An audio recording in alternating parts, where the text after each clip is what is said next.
नमस्कार. आज आपण मल्टीमिलेट इडली करणार आहोत. यासाठी मी 2 वाट्या मल्टीमिलेट इडली रवा घेतला आहे. त्याचबरोबर पाऊण वाटी उडदाची डाळ घेतली आहे. वजनाने म्हटलं तर रवा साधारण 200 ग्रॅम आणि उडदाची डाळ 80 ग्रॅम घेतली आहे. आता या दोन्ही वस्तू आपण मोठ्या बाउलमध्ये शिफ्ट करून चांगले 1 ते 2 वेळा स्वच्छ पाण्याने धुवून घ्यायचे आहे. आता धुतल्यावरती पाणी सगळे काढून घेऊन मी परत त्यात अर्धा लिटर पाणी घालून ते भिजायला ठेवले आहे. साधारण आपल्याला 5 तास हे दोन्ही भिजवून घ्यायचे आहे. तर ह्या मल्टीमिलेट इडली रव्यामध्ये 5 मिलेट्सचा वापर केला आहे. त्यामध्ये फॉक्सटेल, बार्नयार्ड, कोडो, लिटिल आणि प्रोझो याचा वापर केलेला आहे.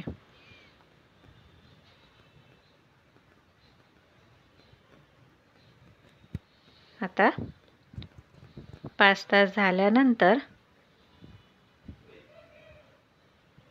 इडली रव्यातील वरचे पाणी सगळे काढून घ्यायचे आहे. ते मी एका बाउलमध्ये शिफ्ट केले आहे आणि भिजवलेल्या उडदाच्या डाळीतीलही पाणी आपल्याला काढून घ्यायचे आहे. मिक्सरमध्ये फिरवताना जर आपल्याला लागले तर हेच पाणी आपल्याला वापरता येईल.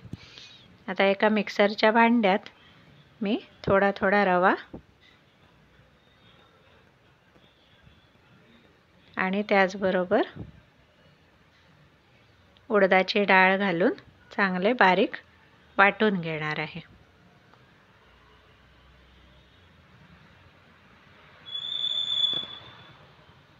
आता हे वाटलेले मिश्रण एका पातेल्यामध्ये काढून घ्यायचे आहे. तर यामध्ये साधारण 1 चमचा मी आत्ताच मीठ घालून घेते आहे आणि चांगले हलक्या हाताने ढवळून आपल्याला साधारण 12 तास तरी हे मिश्रण उबदार जागी फुलायला ठेवून द्यायचे आहे. यासाठी मी हंग्री टमीचा मल्टीमिलेट इडली रवा वापरला आहे. त्याचबरोबर यामध्ये 2 अजून व्हरायटी आहेत, जसे की ज्वारी इडली रवा आणि रागी इडली रवा. हे बघा, आता 12 तास झाले आहेत.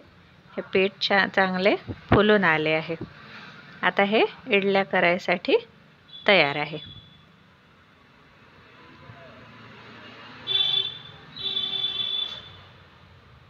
जास्ती हे पीठ न हलवता आपल्याला पात्रामध्ये इडलीच्या ते घालून घ्यायचे आहे. आता इडलीच्या पात्राला आपण थोडे तेल लावून घेतो आहे. आता पळीच्या साहाय्याने हे इडलीचे मिश्रण आपल्याला घालून घ्यायचे आहे.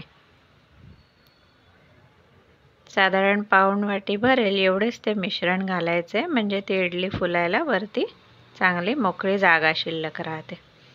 अशा प्रकारे आपण सर्व स्टँड पिठाने भरून घेतला आहे. एकीकडे मी पातेल्यामध्ये पाणी गरम करायला ठेवले आहे.